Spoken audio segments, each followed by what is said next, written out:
Hello guys, तुम्ही सगळे कसे आहात? स्वागत आहे तुमचे माझ्या यूट्यूब चॅनलवर. मी आज पहिला सोमवार आहे आणि नागपंचमी एकाच दिवशी आलेली आहे. मी आज देवा विकत घेऊन आणलेले आहे. माझ्याकडे देव नव्हते. पहिल्यांदा देव आणले म्हणून मी त्याला दह्याने धुते आहे. या देवामध्ये मी एक गणपती, एक गजानन महाराजजी, एक अन्नपूर्णा माता, एक छोटी पिंड आणलेली आहे आणि एक गाय वासरू आणलेलं आहे. मी आधीच ठरवलेलं होतं की कोणते कोणते देव आणायचे आहे. त्याच्यामुळे मला जितके आणि एका साईजचे, मला नाही छोटे नाही एकदम मोठे देव आवडतात. जितकं माझ्या देवघरात बसेल असे मी देव आणले. आता हे देवाचं पाणी मी, आमच्याकडे पिंपळाचं झाड आहे छोटं, तिथे मी टाकायला दिलं आहे. तुम्ही बघताय सुमितचे पप्पा माझी मदत करताय या सर्व. तुम्हाला माहीत असेल आपल्या बायकांचं कसं असते, नवरा घरी असला की त्याच्याकडून पूर्ण कामं करून घ्यायची. असू द्या, गमतीचा विषय आहे तो. मला बसलं की उठावंसं वाटत नाही आणि मला थोडंसं देवघर बसून करते मी. तर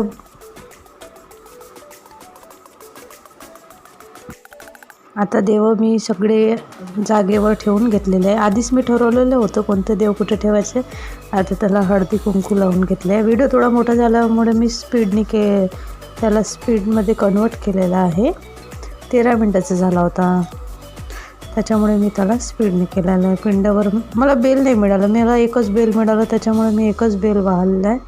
कारण की उशीर झाला होता. आज सुमीची तब्येत पण खराब होती. आम्ही हॉस्पिटलला गेलो होतो आणि येताना आम्ही ते देव घेतले. अचानक आमचं ठरलं. ते म्हणतात ना, जे आधीच सगळं ठरलेलं असतं, जे ज्या दिवशी व्हायचं आहे त्याच दिवशी होते. खूप दिवसापासून विचार करत होतो, पण आमच्या घरी देव आज आले. आज पहिला सोमवार, श्रावण सोमवार, नागपंचमी, चांगल्या दिवशी देव आणलेले आहे मला तरी वाटते आहे. त्याच्यामुळे अचानक झालं, त्याच्यामुळे मला 3 वाजले हे सगळं करताना. आधीचे देव मागे पुढे करण्यामध्ये खूप वेळ गेलेला आहे, त्याच्यामुळे जास्त वेळ झालेला आहे. देव ठेवून झालेलं आहे, पूजा झालेली आहे. आता मी दिवा लावायला घेतलेला आहे. दिवा लावून घेतल्यावरच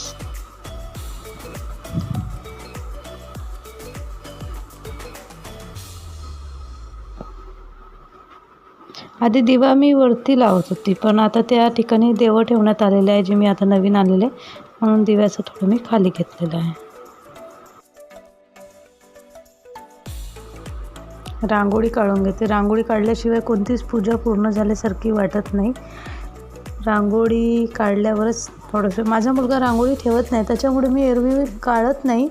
पण आज बघू किती वेळ राहते. तर आता तो झोपला आहे तर रांगोळी काढून घेते.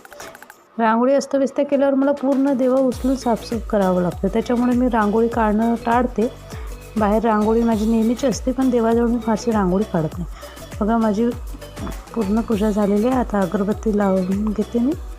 मित्रांनो, माझा व्हिडिओ तुम्हाला कसा वाटला कमेंटमध्ये सांगा आणि सबस्क्राईब केलं नसेल तर प्लीज सबस्क्राईब करा.